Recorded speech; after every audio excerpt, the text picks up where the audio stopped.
जरा ईरान के बारे में सोचिए, वहां की महिलाओं के बारे में सोचिए। आपके दिमाग में एक तस्वीर सी बनी होगी ना, हिजाब में ढकी महिलाएं।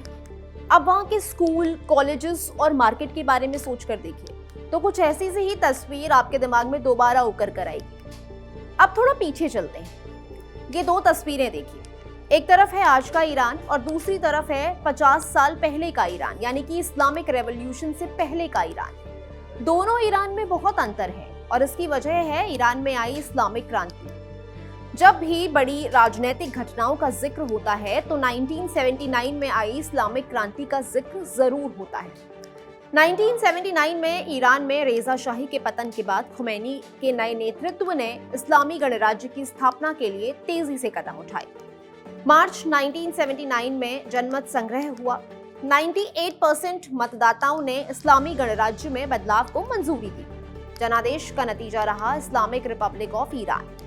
नए संविधान का मसौदा बना जिसमें खुमैनी सर्वोच्च नेता के रूप में उभरे। दिसंबर 1979 में अपनाए गए संविधान ने खुमैनी के विलायत ए फकीह सिद्धांत को शासन के आधार के रूप में स्थापित किया। मतलब सभी लोकतांत्रिक प्रक्रियाएं सुप्रीम कमांडर और गार्डियन काउंसिल में समाहित हो गई। इसका सबसे ड्रास्टिक इफेक्ट महिलाओं पर पड़ा, उनके अधिकारों पर पड़ा।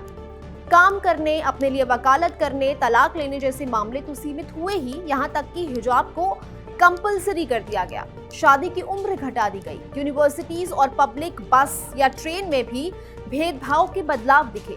महिलाओं को पेशेवर भूमिकाओं से बर्खास्त करके घरेलू कामकाजों तक सीमित कर दिया गया।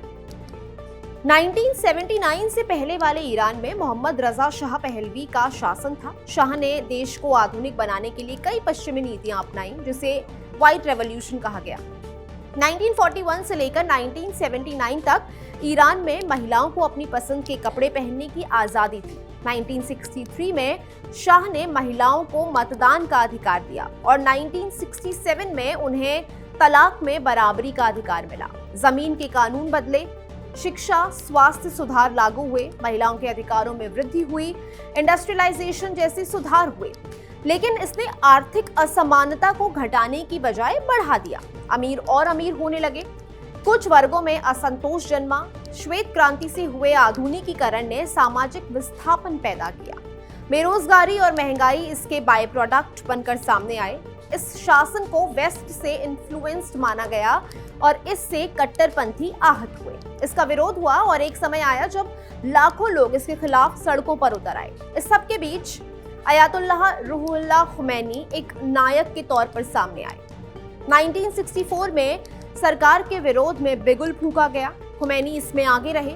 1978 बीतते बीतते सरकार इस दबाव को झेलने में अक्षम नजर आने लगी। इसी बीच मोहम्मद रेजा शाह पहलवी ने 16 जनवरी 1979 को ईरान छोड़ दिया। खुमैनी की अगुवाई में ईरान में एक इस्लामी गणराज्य की स्थापना की गई। इसे ही ईरान की इस्लामी क्रांति का नाम दिया गया। ये बदलाव सिर्फ फैशन में नहीं आया बल्कि वहां के सिनेमा में भी देखने को मिला। इस्लामिक रेवोल्यूशन से पहले की फिल्मों में रोमांस, एक्शन, सोशल रियलिज्म और पॉलिटिकल कमेंट्री देखने को मिलती थी। The cow, the brick and the mirror, the deer, the experience उस दौर की कुछ जानी मानी फिल्मों में से है। लेकिन अब वहां फिल्म मेकर्स को ये आज़ादी नहीं है। 1979 के बाद सरकार ने प्री रेवोल्यूशनरी फिल्मों और फिल्म मेकर्स पर बैन लगाने शुरू कर दिए। माजिद मजीदी, जाफर पनाही, अब्बास कियारोस्तामी इस दौर के कुछ जाने माने ईरानी फिल्म मेकर्स हैं जिन्हें कई बार अपनी फिल्मों और सोशल मीडिया पर अपनी राय रखने के लिए अरेस्ट किया जा चुका है।